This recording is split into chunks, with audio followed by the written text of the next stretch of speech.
अस्सलाम वालेकुम रहमतुल्लाहि व बरकातुहू। मेरे अजीज दोस्तों, भाइयों, बुजुर्गों, मेरी माँ और बहनों, आप सबको इस माह मुबारक रमजान के महीने की मुबारकबाद पेश करता हूं। और उसी के साथ साथ 4 दिन बाद ईद आने वाली है रमजान की, उसकी भी मुबारकबाद एडवांस में पेश करता हूं।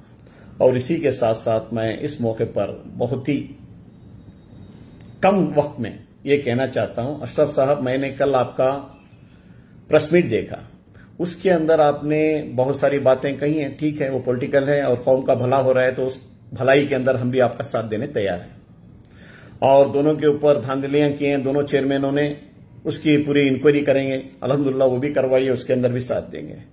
और एक रहा सवाल मेरे कायद BZ जमीर अहमद खान साहब, मेरे लीडर, उनके ऊपर आपने एक इल्जाम लगाया है। इस इल्जाम को आपको साबित करना है, वरना अवाम के सामने आकर फौरन जैसे आपको वीडियो मिलेगी, आपको एहसास होएगा हाँ ये गलत है, तो आपको माफी मांगना पड़ेगा। आपने इल्जाम लगाया है कि BZ जमीर अहमद खान ने वक्फ के अंदर करोड़ों का लूटकर हजारों का बांट रहा है। आप इसको साबित करना है और इसके सबूत देना है, वरना रमजान के फौरन बाद इसका हिसाब मेरे साथ साथ जो जमीर अहमद खान साहब के कर्नाटक और हिंदुस्तान के कोने कोने में जो चाहने वाले हैं, उन लोगों को जवाब देना आपको पड़ेगा।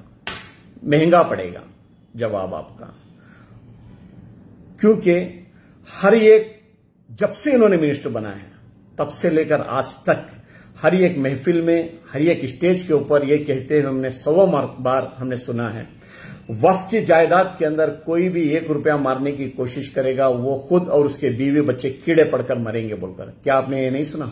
और ऐसा कहने वाले इंसान के ऊपर आपने इतना बड़ा संगीन इल्जाम लगाए हो, आपको शर्म आना चाहिए।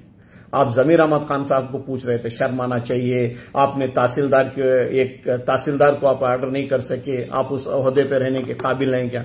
आपने उतनी काबिल है तो चलिए चामराजपेट के अंदर आकर इलेक्शन लड़िए ना अशरफ साहब, मालूम हो जाएगा किसकी क्या हैसियत है, किसकी क्या पोजीशन है।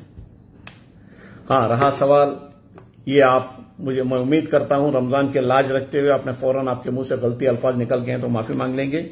और रहा सवाल इस्तीफा दे दो, इस्तीफा क्यों दे? पार्टी ने ही जब एक्सेप्ट नहीं किया, क्या आपने जिताया है क्या?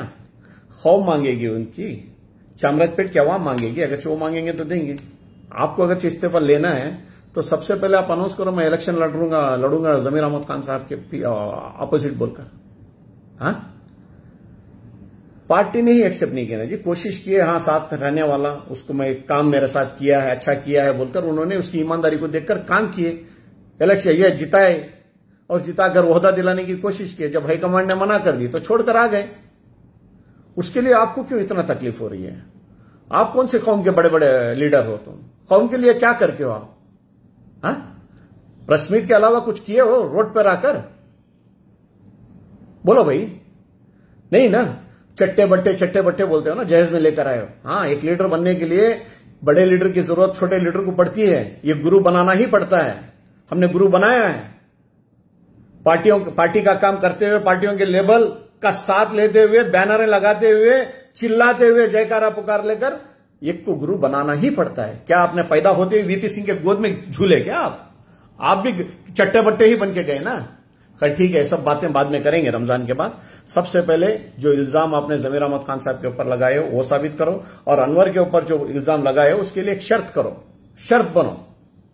क्या भाई, अनवर के ऊपर एक मोमिन होने के नाते उसके ऊपर इतने इल्जाम डाल रहा हूं, कॉलेज घर पूरा वक्फ बोर्ड का ही है, अगरचे वो सही हो गया तो पूरे का पूरा इमीडिएट लेकर उसको कड़ी से कड़ी सजा देंगे, या फिर नहीं, एक मुसलमान के ऊपर मैंने झूठा इल्जाम डालने की वजह से अगरचे वो बेगुनाह साबित हो गया तो मेरी जायदाद पूरी मैं वक्फ को दे दूंगा बोलकर एक डॉक्यूमेंट बनाओ, उस जगह भी हम आपका साथ देंगे। और रहा सवाल इसका KMDC चेयरमैन का, प्रोटोकॉल दे दिए बोलकर बहुत चिल्ला रहे हो।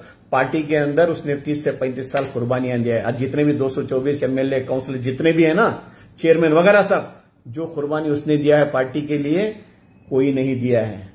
पार्टी की ऑफिस की ओपन हो गई थी, हाथ के निशान के ऑफिस, उस जगह उसके 2 भाई कुर्बान हुए, शहीद हुए, समझे?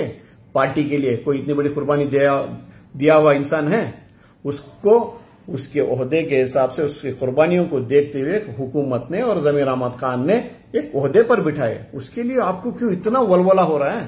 क्यों आपकी आंखों में इतना छुप रहा है?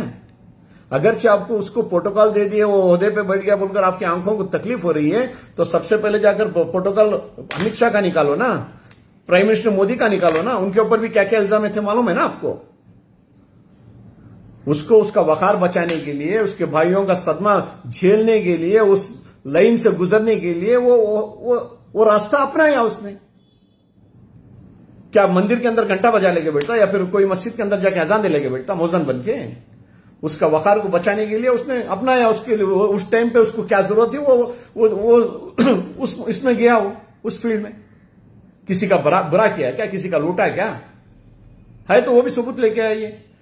और इतना कहते हुए मैं बात मेरी खत्म करता हूं। अशरफ साहब, जितना जल्दी हो सके, अगरचे सही है तो सबूत इकट्ठा कर लीजिए या फिर उनसे माफी मांग लीजिए।